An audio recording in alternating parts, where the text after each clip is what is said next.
দর্শক, রাজধানীর ইসিবি চত্বরে পথসভার শেষে তারেক রহমান যাবেন মিরপুর 10-এ ঢাকা 15 আসনের পথসভায়। সেখানকার খবর রাখছেন আমার সহকর্মী আরেফিন শাকিল। আমরা তার সঙ্গে কথা বলতে চাই।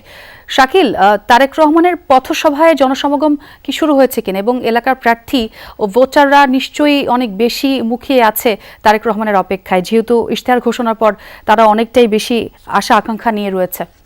এরই মধ্যে কিন্তু অনেক মানুষ এসেছেন এবং বিশেষ করে ঢাকা 15 আসনে যারা বিএনপির সমর্থক তারা এই আদর্শ স্কুল মাঠে এসে কিন্তু এর মধ্যে হাজির হয়েছে। প্রচুর জনসমাগম এবং দুপাশেই পুরুষের সঙ্গে সঙ্গে নারীদেরও ব্যাপক উপস্থিতি রয়েছে। চুল পড়া অনেক কমে গেছে। থ্যাংক ইউ মা। চুলের ভিটামিন জুই মাল্টিভিটামিন কোকোনাট অয়েল।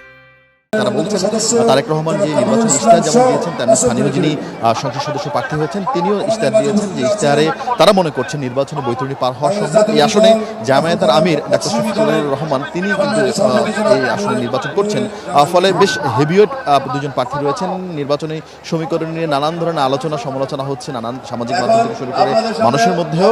তবে বিএনপি নেতাকর্মীরা বিশ্বাস করেন যে তারা এখানে জয়লাভ করবেন এবং দীর্ঘদিন ধরে বিএনপির এই অঞ্চলে তাদের শক্ত অবস্থান ছিল এবং সেই শক্ত অবস্থান থাকার কারণে তারা মনে করছেন যে নির্বাচনে বৈতরণী পার হওয়া তাদের জন্য খুব বড় চ্যালেঞ্জের হয়ে দাঁড়াবে না, বরং এই নির্বাচনে তারা জয়লাভ করবেন এবং তারা এই নির্বাচনে জয়লাভ করে জামায়াতের আমিরকে হারিয়ে দিতে চান। এবং এর মধ্যে নেতাকর্মীদের মধ্যে উৎসাহ উদ্দীপনা অনেক বেশি। তারেক রহমান আসবেন এই অঞ্চলে, অর্থাৎ এই মাঠে, এবং ফলে তারা মনে করছেন যে এই অঞ্চলে যে সার্বিক যে সংকট, নাগরিক যে সংকট, সেই সংকটের সমাধান যেমন তারেক রহমান দিবেন, তেমনি আগামী দিনে বাংলাদেশকে নিরাপদ বাংলাদেশ এবং সেই সঙ্গে আত্মনির্ভরশীল বাংলাদেশ, স্বনির্ভর বাংলাদেশ করার জন্য তারেক রহমানের যে পরিকল্পনা, সেই পরিকল্পনা মোতাবেক এখানকার মানুষ বিএনপির যে মার্কা অর্থাৎ যে প্রতীক ধানের শীষের পক্ষে তারা রায় দিবেন।